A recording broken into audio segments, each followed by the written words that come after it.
Good evening and welcome to NAMI Cook County North Suburban's first community education webinar for 2021. Our program tonight, Unglued, a bipolar love story, is one of our author series webinars where we invite an author who has lived experience with mental illness and whose story can help others.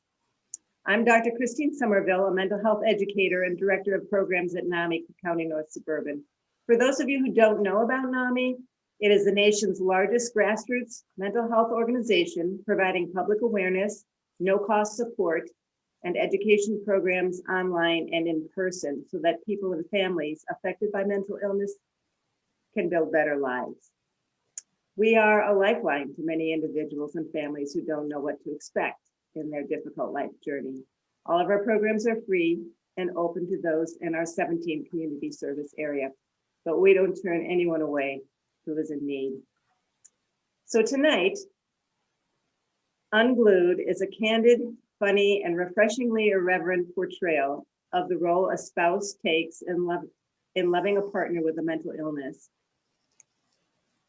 Intimate and ultimately hopeful, Jeff's story chronicles the power of compassion, faith, and resilience in the survival of a marriage and a caregiver's own well-being.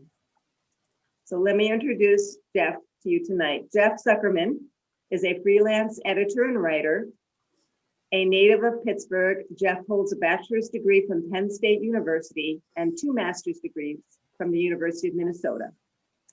For many years, he directed the Writing Center at Walden University and taught writing and editing classes at the University of Minnesota. He is a co-facilitator of a support group for NAMI in Minneapolis. He and his wife live in Minneapolis and have 2 children and 1 granddaughter. It is my pleasure to welcome Jeff Zuckerman. Thank you so much. Whoa. Thanks so much, Christina and Judy, for making this possible.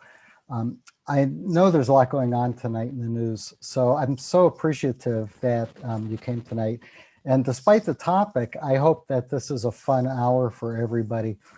I've done a bunch of readings in Minnesota, and so it's a real treat for me to be talking to you all tonight, most of you all in north part of Cook County. Although my wife Leah and I met in Duluth. She's originally from Skokie, and there are a few scenes in the early part of the book that take place in Chicagoland.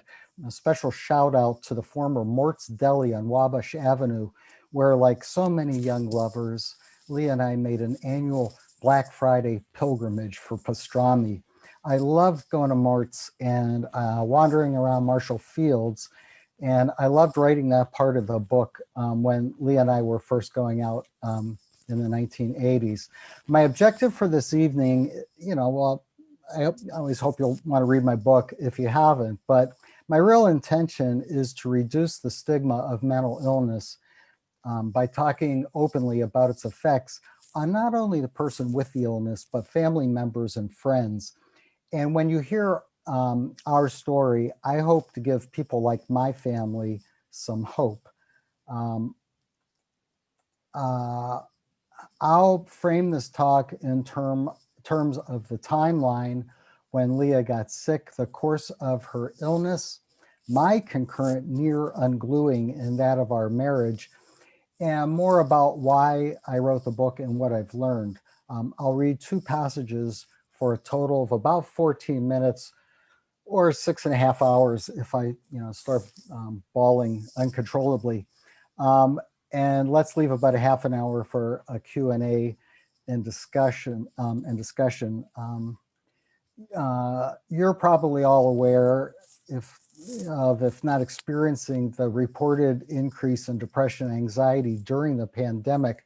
One study last summer said 40% of the population was experiencing mental health problems, to which I say 100% of the family members of those individuals have been affected by a mental illness. And you know what? I can't get my, I can't share the screen. I lost my screen access, Christine. Did you find it? No. It's goofed up. Oh, yeah, it's goofed up. Well, I'll just go on. So click on the. Let's just do it. Let's just do it. Um, I was 60 years old and our kids were living on the coast. Our daughter was about to be married and I was on the edge of retirement when out of nowhere, my wife had a brutal manic episode. This is in 2015, 4 months long. It was terrifying and somewhat violent, psychologically abusive. It ended in a 3+ weeks that first time in the psych ward and a diagnosis of late onset bipolar disorder. That was followed by an unimaginably suffocating depression. Leah spent nearly 6 months pretty much in bed in the dark, which her doctor said was one of the ways the brain heals from the uncontrolled mania that she had been through. 2016, same thing, another terrible manic episode followed by an even more discouraging and bleak depression all the way into the fall of 2019. There's 4 hospitalizations in all. It took her almost 3 years in the late summer of 2019 to get to baseline. Meanwhile, although we celebrated our daughter's marriage in 2015, it was in ways the start of the worst years of my life. I rode the roller coaster with Leah's mood changes. I knew nothing. I knew like nothing about bipolar disorder, and apparently even less about my role as a caregiver, and even less than that about how to take care of myself. I read a lot of really good, some really good memoirs by people with a mental illness, but I was falling apart and I couldn't find anything that really focused on what the spouse goes through. I read Loving Someone with Bipolar Disorder by Julie Fast. It's kind of a good best practices book, and that I recommend to people, Loving Someone with Bipolar Disorder. And I read a best-selling memoir by Mark Lukács called My Lovely Wife in the Psych Ward. But the author of that book told all about his lovely wife and a lot less about him. Well, as I had been keeping a journal the whole time, and as I started healing, I spent 2 years writing a memoir about all the stuff that I wish I had had available to read as I was going through it.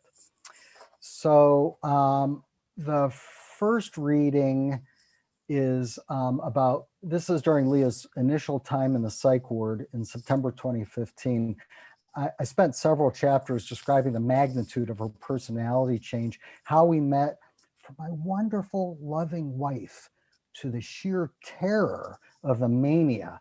And that was characterized, I mean, you go down the list of bipolar, boom, boom, boom, boom, boom, grandiosity, sleeplessness, rage, constant swearing. Yes, cops were involved. I was literally traumatized. And so by September of 2015, when after she was admitted, I flew my big brother David up from Arizona to take care of me. And I have to add that it's difficult to write about mental illness, especially a mood disorder, and especially a manic episode, without further stigmatizing it. At the same time, I decided it was important to be honest about what happened, about my own ungluing, because not being honest itself is stigmatizing and just not very helpful. So Leah's in the psych ward, and this is at Hennepin County Hospital in downtown Minneapolis, where she began her career as a medical social worker a long time ago, and she gave birth to both our kids at that same hospital. So we're in the hospital. It's even 10 days after she was admitted. She was still really wound up. She's swearing like a sailor. She's quick to love, quick to anger, and I didn't know any better. I would visit almost every day until she threw me out. So in this reading, it's about 6 minutes long. David is my brother.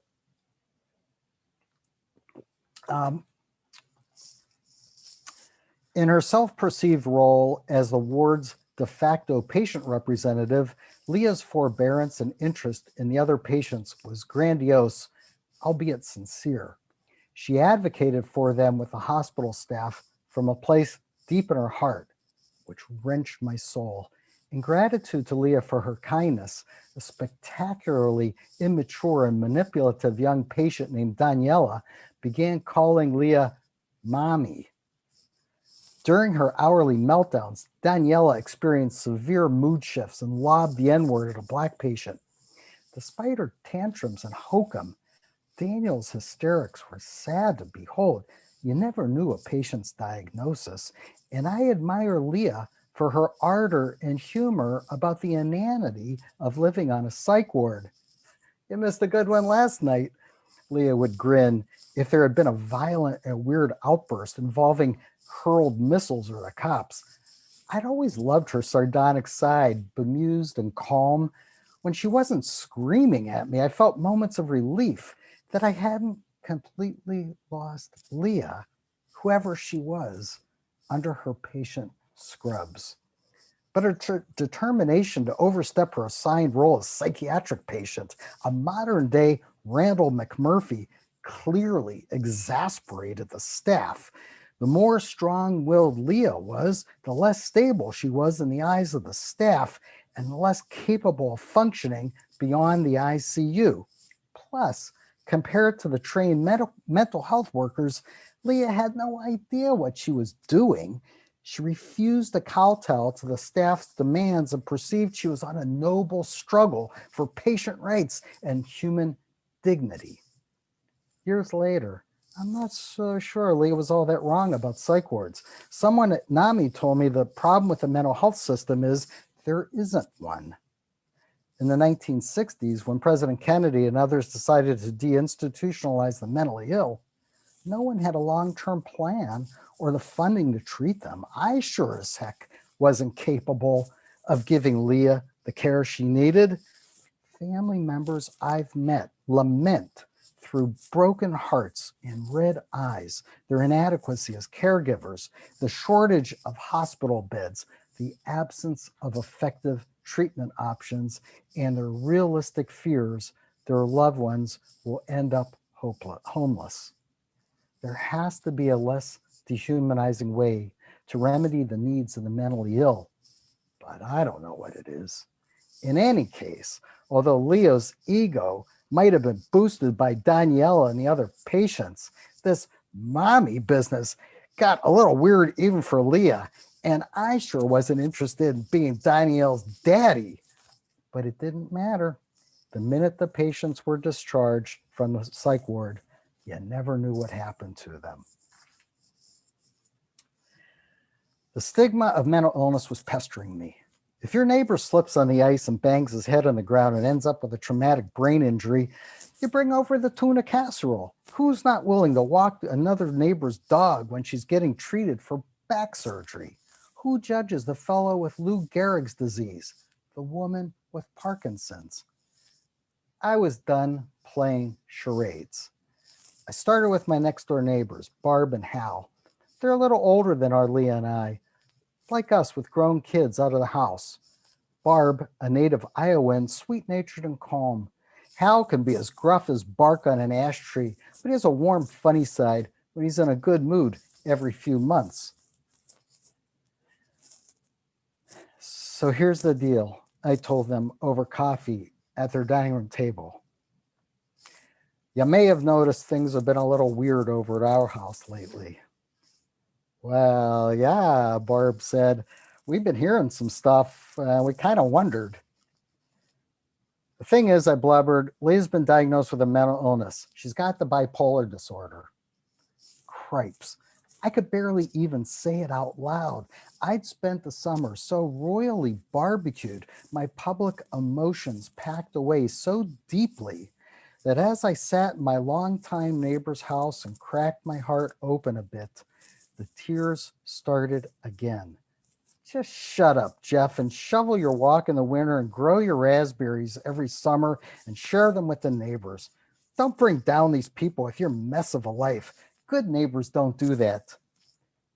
Well, Barb said, you know, our Sam's got that too. When he was in high school, their son Sam is in his late 30s now. Oh man, Hal laughed. You never heard those fights we had? He's still dealing with it, Barb said. Sam, he can get so depressed. I don't think he's been manic for a while, but it absolutely sucks, Hal said. I'm sorry to hear that. But Sam's gotten better, they assured me. Wait, so he's gotten better? Even if Sam hadn't improved, I was glad they said he had. I needed hope. And that's how it went as I spilled the truth to my neighbors. Everyone knew someone with something or other. Everyone felt bad for me, and especially bad for Leah. Everyone cared about us both. Everyone asked what they could do to help. It's hard to explain just how listening to my story with grace and without judgment was exactly the help I needed. And there's one more story that I wasn't sure if I was going to share this. It's the next thing in this part of the book. Hopeless and overwhelmed, I invited my brother to attend a Friday night synagogue service with me. David declined. We'd been observant in childhood and when our kids were young, but he withdrew from congregational life once his children grew older. Leah and I maintained a spiritual home in our temple, spiritual in the broadest sense, meaning we enjoyed a group of friends to gossip with, found comfort in Jewish traditions and ethos, and figured we could have someone to conduct and attend our funerals. A traditional Jewish Shabbat service includes the Mishaberach prayer, when the names of those in need of healing are read aloud and we ask God for speedy recovery and, in this country, adequate health insurance. The night I attended when David was in town, I couldn't decide if the right thing to do was recite a public prayer of healing for my wife or give the poor woman some dignity and shut my mouth and sit there and silently weep. This was the synagogue where Lee and I had dropped the kids off for Sunday school for 15 years, where we celebrated their bar and bat mitzvahs with 100 or more of our friends and relatives. Now, many years later, the kids in our previous rabbi long gone, I could barely even make small talk with any congregants. Instead, among 200 other worshipers, I felt completely alone, searching the empty seats in vain for the ghosts of my family. That's when I stood up and asked God to heal my wife.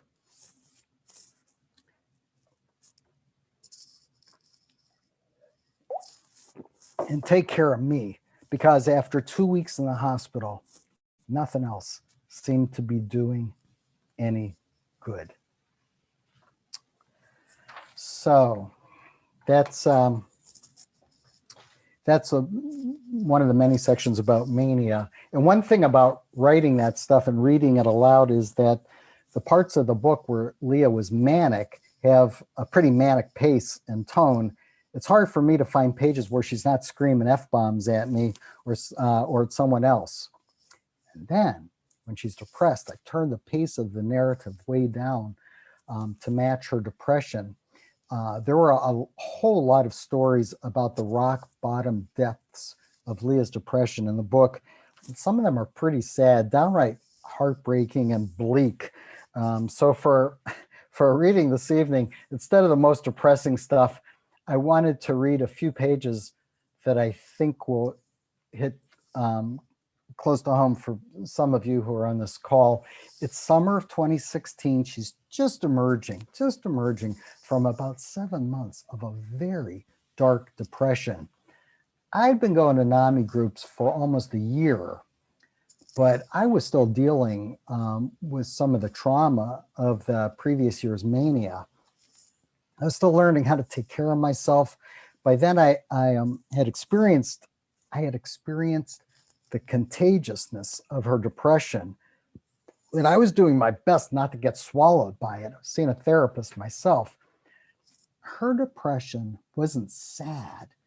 It was empty. If her doctor or I asked how she felt, she would say, I don't know. But in any case, please keep in mind the book's about me more than it is about Leah. There's an allusion in this scene to the bedroom window I crawled through to get my keys. That was the bedroom window I crawled through to get my keys incident. I had the shower stall incident, the bathtub incident, and I've learned from in my support group, everybody's got an incident. These were 3 of my incidents, so that's what incident I'm referring to here. Leah had experienced many years of the winter blues, but until the previous summer, her internal switch had never gone haywire when the daylight hours lengthened in the upper Midwest. All I needed for my hobgoblins to curl my blood was one whiff of a warm evening on our deck and a glance at the bedroom window through which I had crawled to fetch my keys the previous summer when my world was shattering. Scared, I told Leah. I'm afraid we'll go manic again this summer. I can hardly even imagine that, she uttered weakly. No kidding. The woman could barely toast a bagel without collapsing. She had gained insight into her illness since the previous summer. And I tried to reassure myself my fear was irrational. But I was reading books about the cyclical nature of bipolar disorder and heard horror stories about seasonal triggers. Maybe subconsciously, I hoped she would stay safely mired in her subterranean depression rather than swing back into her previous summer's maniacal energy and so-called creativity. Suspicious of my own damaged judgment, I met periodically with my therapist, Crystal, for support and encouragement and to whine. I whined about feeling like I was living in a catacomb. I whined about the nonstop Haydn and Schubert sonatas playing all day on the radio, befogging our house with musical nimbus clouds. I whined that when the radio was turned off, all I heard was the clock in the living room, tick, tick, ticking away like the minutes of my life. I whined because my wife was sick and all I cared about was myself, and I whined about all my whining. My God, Crystal said, just change the radio station. Wow, I wrote in my notebook, change the radio station. Crystal said I could do that. That afternoon, I swallowed my cowardice and I confronted Leah with 2 imperatives. That's it. No more weepy cello music. I'm turning on the jazz station and I'm opening the living room window to get some fresh air in here. When I told a friend about it, she exclaimed, are you kidding me? You needed your counselor's permission for that? Yeah, at $130 an hour. The inanity appalls me. I had lost any perspective on the extent to which my own needs were consumed by Leah's illness. Yet I understand how intent on playing the super husband I'd been, performing heroic feats of mental and physical fortitude, thinking I could help my sick wife get better. And if you love your spouse, you won't believe the crazy stuff you'll end up doing. One other giant leap for Leah Kind. With prodding from me and her psychologist, she started attending a NAMI support group for those living with a mental illness. The group met weekly down the hall in the same Minneapolis church as my monthly partners and spouses gatherings. I told Leah we could drive there together, that she would be with people who got it, many of whom were making inroads into improved health. She could learn about community resources and be reminded that, yes, she was a good person, albeit one with a lousy medical illness. And I thought with humility, she would have a place to bitch about her husband's imperfections. The first time Leah accompanied me to the church was the saddest thing I'd witnessed yet. I'd been to these groups now a couple dozen times and gotten over the awkwardness. falling to pieces the previous summer during Leah's undiagnosed mania. I felt at the time like a self-absorbed ass, sobbing and confused, resorting to humor as a defense mechanism. Enough about me. Let's talk about me. Now, when I pulled up to the church and stared at Leah in the passenger seat, she looked vacant, near tears. Despite all my fear and anger during her manic episode, a year later, I was reminded that at Leah's core was her devotion to her family, her love of adventure, her profound desire to continue her professional career in public health. Depression sucked for us both. On a good day, I could ruefully embrace the joy and optimism of a year earlier when we had gathered for the UFRA on Long Island, her determination to lose just a few pounds for our daughter Sarah's wedding, the glow in the photos along the ocean front that July day. And all that was lost. Instead, I could feel the pit in my wife's stomach, the one we all experience the first day of junior high school. Will I have to talk? Will the other kids like me? Will they judge me? Will they think I'm crazy? I know this is hard, I said to Leah gently. It was a moment of unmitigated love for my wife, of friendship and admiration and sorrow and loss. The mother of my children looked as petrified and vulnerable as a child. She was about to admit to the world and to herself that she was a 58-year-old woman struggling with the intractable effects of a mental illness. I held Leah's hand as we walked into the church. She was weeping openly and completely, the first time I had seen her cry since she fell into her emotional vacuum more than 6 months prior. Leah, dear, you can do this, I reassured her. 2 hours later, the car ride home was silent. The woman I cherished was waiting alone in her inner gulf of grief. I was anguished for Leah, but heartened that at least she had attended a group. It'll get easier, I said. That's called hope, the essential nutrient we nourish in each other during our support group meetings. So, a friend of mine, what's the good news and what have I learned? I'll go fast through some of this stuff. In September 2019, after countless med changes, a number of psychiatrists, twice DBT therapy and ECT electroshock, finally in September 2019, they found the right med cocktail. It was a little bit of a gradual increase, and our son got married at the end of December, New Year's Eve, December, like January 1st this past year, in 2020. And I felt like I finally got my wife back. The last couple of months, meh. She thought, she's depressed. But I'm hopeful. And what I can't stress enough is how much better I'm doing. So that's all good news. Oh, and the punchline on the attending NAMI. Here's the punchline. In the summer of 2020, Leah got training to be a NAMI facilitator herself, which she's still doing. So that's pretty good news. What I've learned on a good day, I experience moral ambiguities that on a good day, I think I never thought I'd be in my mid-60s with these moral ambiguities. I kept asking myself what the right thing to do was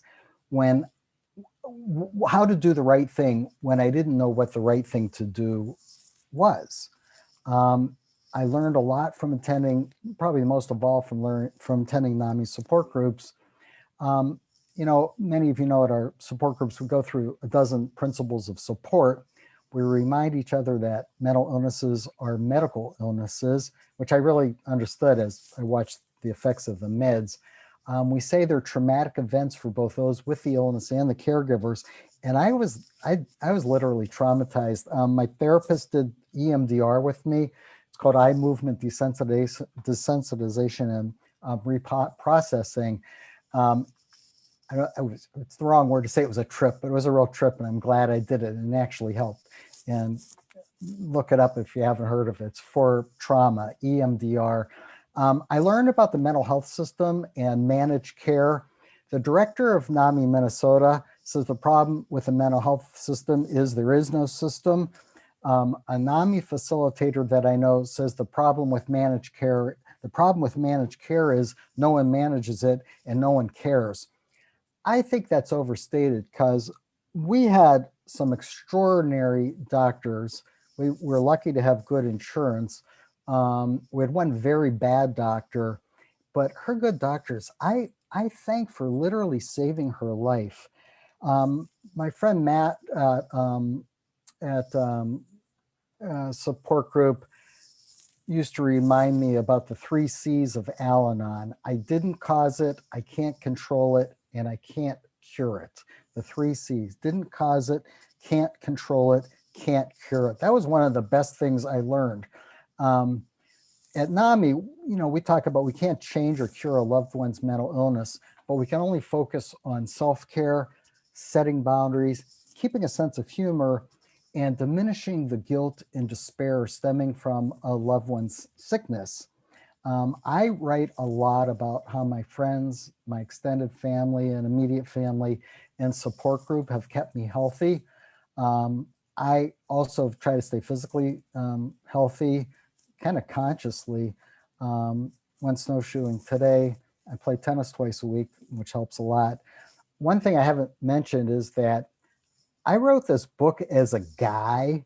It's kind of a guy book. I mean, women love it, but I'm a guy, and I wanted it. I learned to open up, and I learned that I had to learn how to be a caregiver. I wasn't born with with the genes or something like that, the DNA, but I learned to be a caregiver, and I also learned how to open up a lot. I practice gratitude every day. I'm grateful for you all being there today. I'm grateful for my wife being as healthy as she is, my kids, and so forth. I feel like I have so much to be grateful for, including being on Medicare. In NAMI, we say we will never give up hope. And I learned to never give up hope in both Leah's well-being and in my own strength.